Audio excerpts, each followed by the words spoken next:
Eye on the SEC is brought to you by Miller Eye Care and Optical, 694-2622.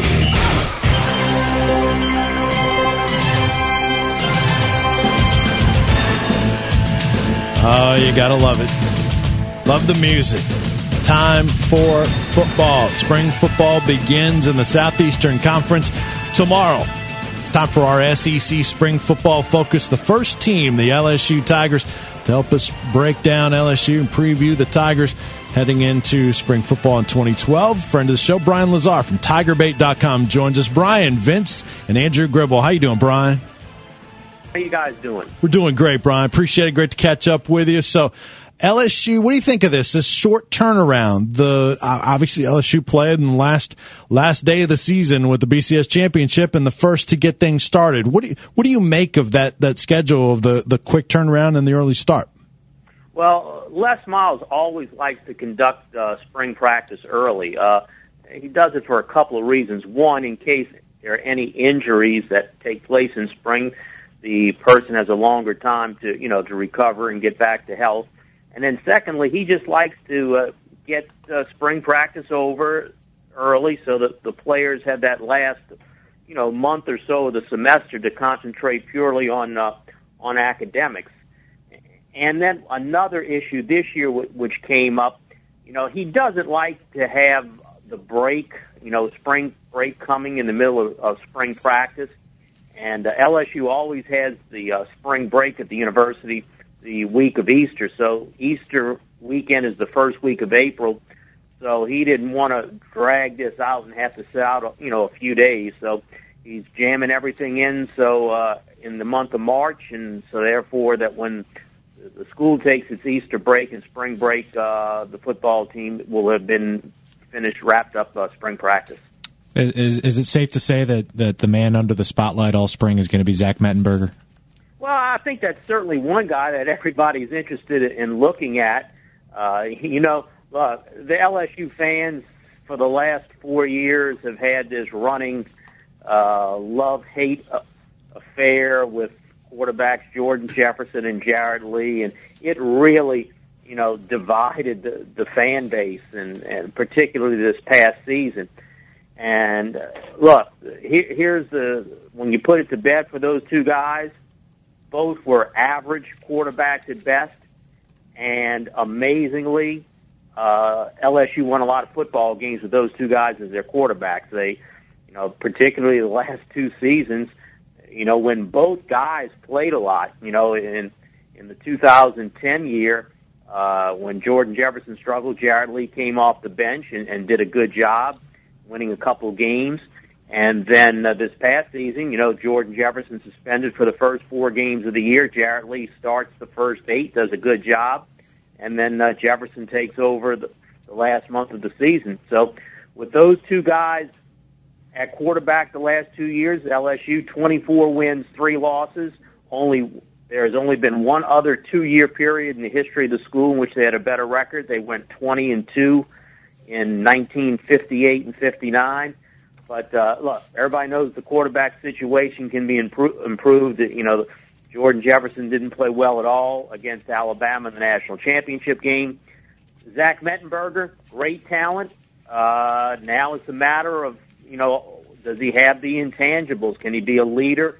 How is he going to play, in the spotlight? And he's going to be in charge of taking over a team that'll be certainly picked to win the SEC and possibly in some polls picked number 1 in the country at the start of the year. Bryan Lazare from TigerBait.com joining us here on the new Sentinel Sports Page, brought to you by Image Matters, getting our first SEC Spring Football Focus daily reports on the Southeastern Conference teams in spring practice. What are the other position battles that you're really looking at, Brian, that have your attention?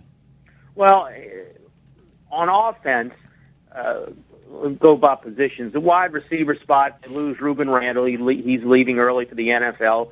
They have a number of guys back that has some experience there, led by Odell Beckham and Russell Shepard and Kedron Boone. So the wide receiver position will be fine. Tight end is a concern. LSU likes to use a lot of tight ends. They always like to have a tight end who's a receiver, and then they use two tight ends or a tight end and an H-back quite often. So basically, LSU wants to have three tight ends available, two who are primarily blockers and one who's a receiver. Well, of the three guys they used last year, two of them were seniors. Mitch Joseph, who was a blocking tight end, and D'Angelo Peterson, who was a receiving tight end. So the only returnee at tight end is Chase Clement, and he can do a little bit of both. You know, he's primarily a blocker, but he can catch the ball a little bit. But now LSU has to come up with a couple more tight ends, and two sophomores are guys who are going to get a big look during spring practice. Nick Jacobs, who is a blocking tight end. He's in the mold of Mitch Joseph from last year. And then Travis Dixon is more the receiving tight end. So those two sophomores, Travis Dixon and Nick Jacobs, will get a long look in spring practice. And really, they need those two guys to come through, because if neither of those two guys is ready to play, that's going to hinder what LSU likes to do on offense, because they're just not going to have enough quality tight ends. Brian, now this is... Oh, go ahead. The offensive line, you know, Josh Dorosic, who missed last year with a knee injury, was given a 6th year by the NCAA. With him coming back, that means they have 5 experienced guys in the offensive line. P.J. Lonigan is the returning starter at center. Dorosic and Josh Williford will be the guards. Williford started this year. Both tackles are back, Alex Hurst and Chris Falk. So it'll be a matter of developing depth. The quarterback, you know, we talked Mettenberger. They needed number 2 guy. Stephen Rivers, who was redshirted last year, is the leading candidate there. The running backs, they're loaded. They got a bunch of running backs. That's no issue. Really, the biggest question on this team is going to be the secondary. And everybody's made, well, don't they have don't they have Tyrann Mathieu back, and don't they have Eric Reed back? And they do. They have those 2 guys as well as Sterling Simon. But LSU likes to use the dime a lot, so that means you need 6 defensive backs, and they only have really 3 experienced defensive backs on the roster, Mathieu, Reed, and Sterling Simon. So they're going to have to rely upon some young guys, and they're going to have a new secondary coach in Corey Raymond, a former LSU player, who they just hired within the last week away from Nebraska to handle the secondary. But if of all the areas of the team, the biggest concern in spring practice is going to be finding some 3 or 4 guys who can play in the defensive backfield. Brian, this is what I love about covering SEC football, is that every position is scrutinized and broken down by writers in the fan base. And I'm seeing in your 10 questions today that there's going to be a hotly contested battle for the deep snapper role. Can you talk about that a little bit? Well, look, that's an important position because LSU hasn't had to worry about that for 3 seasons. Joey Crapell, who was a walk-on, got the job as a sophomore and handled it flawlessly for 3 years, and he has backup during that time was Alex Russian, who was also a senior. So there was no, really deep snapper on the roster other than another walk-on. So they went out and gave a scholarship to Reed Ferguson out of Beaufort, Georgia. He enrolled in school early, so they'll get a chance to take a look at him as a deep snapper during spring practice. We're visiting with Bryan Lazare from TigerBait.com here, getting a preview of the LSU Tigers in spring football starting tomorrow with spring practice. So why was spring practice moved back a day? Did they give an explanation? No, but I am assuming it's because, Corey Raymond was just hired early this week, and I just think they wanted to give him another day to get acclimated to the schemes and put himself in a classroom situation so he can meet with John Chavis and understand exactly what they want to do. So I really think that's the main reason they did it. They were supposed to practice Thursday, Friday, and Saturday this week, so now they're just going Friday and Saturday, and they're sticking in another practice on Monday next week. So they'll go 2 days this week and 4 next week. Brian, talk about the group of linebackers and that defensive line, some of those position battles and what LSU has coming back for the spring. Well, up front, they like to have 8 guys, 4 ends, 4 tackles. Last year they were so deep they were able to play 5 ends, 5 tackles. Their rotation is fine. They lost 1 end, Kendrick Adams, but they will return Arkevius Mingo, Sam Montgomery, Jamario Rasco, LeVar Edwards. Those 4 guys all played last year.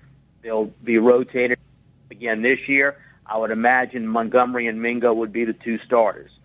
Inside, Michael Brockers left for the NFL. He had 2 years of eligibility remaining, but since he was a redshirt sophomore, he was eligible for the draft. But they still have 4 guys to rotate in there.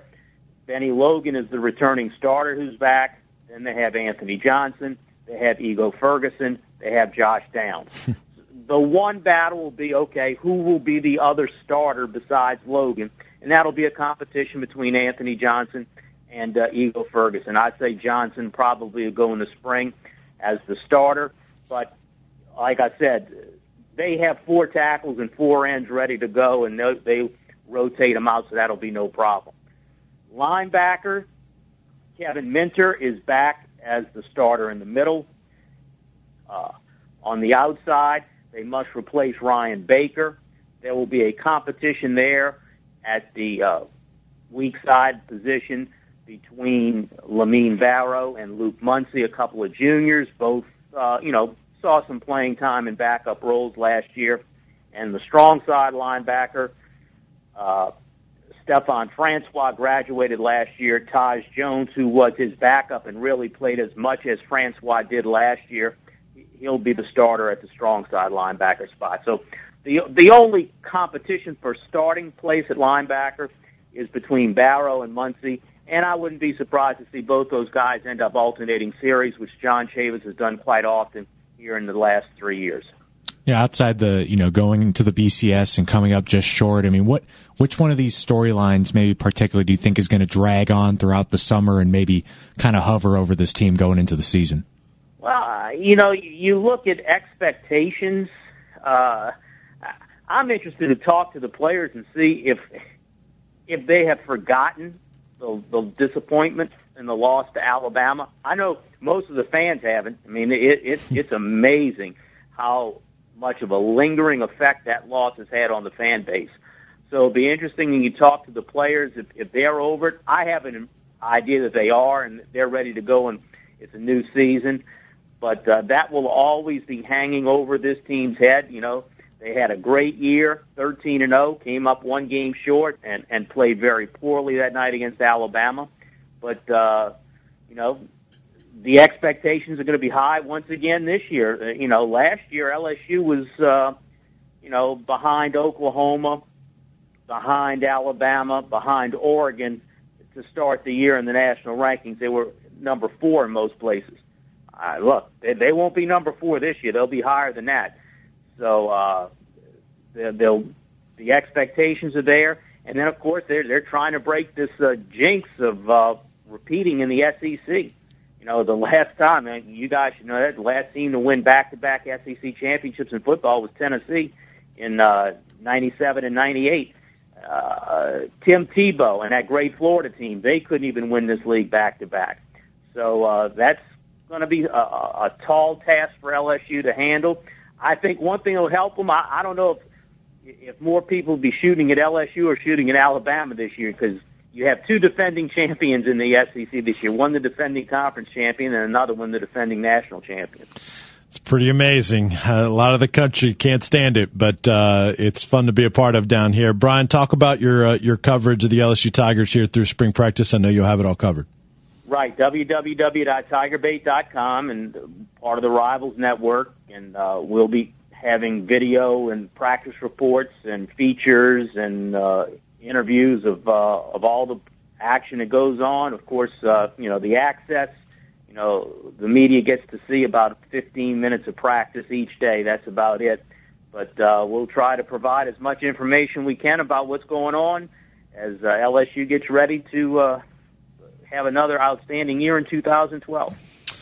Kicking things off for the Southeastern Conference, our SEC Spring Football Focus, doing it the right way with Bryan Lazare from TigerBait.com. Bryan, always enjoy having you on and hearing your insight on the LSU Tigers. Thanks for doing it, and we'll catch up with you again soon. Anytime, guys. Thank you. Thanks. Bryan Lazare, TigerBait.com. He knows his LSU Tigers.